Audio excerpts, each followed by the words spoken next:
नमस्कार दोस्तों। महाभारत में ऐसे कई योद्धा थे जो बेहद ही शक्तिशाली थे। उनका मुकाबला करना मतलब मौत को दावत देने के समान था। ऐसे ही एक योद्धा थे पांडु पुत्र भीम।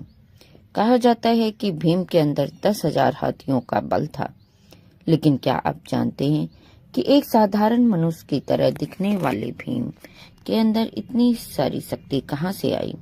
वर्तमान में यह सवाल काफी रोचक और रहस्यमयी प्रतीत होता है कि भीम को 10,000 हाथियों का बल कैसे मिला। लेकिन सच्चाई यही है कि भीम के पास हजारों हाथियों का बल था। इस बात का प्रमाण हमें महाभारत में मिल जाता है।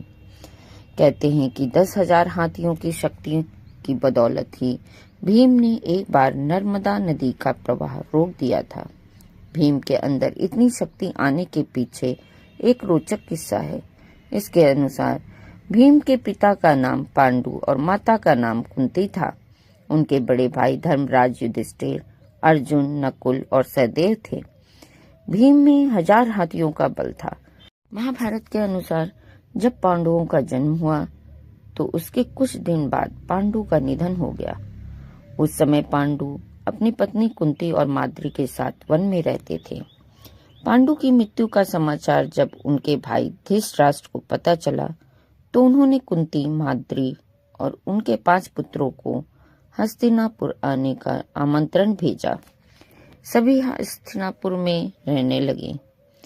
धृतराष्ट्र के 99 पुत्र और 1 पुत्री थी और पांडव सिर्फ 5 थे।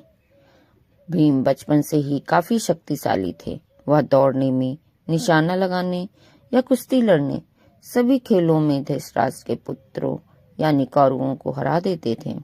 हालांकि उनके अंदर कौरवों के प्रति कोई द्वेष नहीं था, लेकिन दुर्योधन के मन में भीम के प्रति दुर्भावना शुरू से ही थी। तब उसने उचित अवसर मिलते ही भीम को मारने का विचार किया। दुर्योधन ने एक बार खेलने के लिए गंगा तट पर शिविर लगाया और उस स्थान का नाम रखा उद्दक्रीणन। वहां खाने पीने से लेकर खेलने कूदने तक सभी व्यवस्था की गई थी। दुर्योधन ने 5 पांडवों को भी वहां खेलने के लिए बुलाया और एक दिन मौका पाकर उसने भीम के खाने में जहर मिला दिया। जब भीम ने विष भरा खाना खाकर बेहोश हो गए तब दुर्योधन ने दुशासन के साथ मिलकर उन्हें गंगा में फेंक दिया। भीम मूर्छित अवस्था में ही पानी के रास्ते नागलोक पहुंच गए। वहां सांपों ने उन्हें खूब डसा, जिसके प्रभाव से उनका शरीर से विष का असर कम हो गया। इसके बाद जब भीम को होश आया तो वह आसपास भयंकर सांपों को देखकर उन्हें मारने लगे, जिससे डरकर सभी सांप नागराज वासुकी के पास पहुंच गए और उन्हें पूरी बात बताई। सारी बात जान के बाद नागराज वासुकी आर्यक नाग के साथ खुद भीम के पास गए। वहां जाते ही आर्यक नाग ने भीम को पहचान लिया। दरअसल आर्यक नाग भीम के नाना थे। इसके बाद वो भीम को अपने साथ नागलोक ले गए। वहां उन्होंने नागराज वासुकी से भीम को उन कुड्डों का रस पिलाने की आज्ञा मांगी जिसमें हजारों हाथियों का बल था।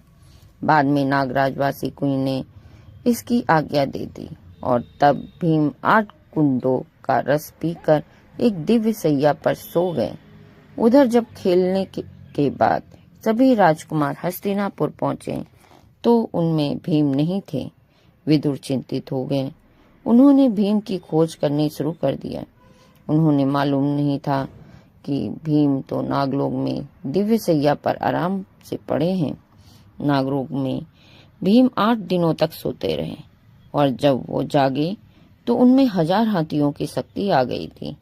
तब नागों ने भीम को गंगा किनारे छोड़ दिया और इस तरह भीम हस्तिनापुर सकुशल पहुंचे और माता कुंती और अपने भाइयों को दुर्योधन द्वारा उन्हें विष देकर गंगा में फेंकने और नागलोक में जो कुछ भी हुआ सारी बातें बताई।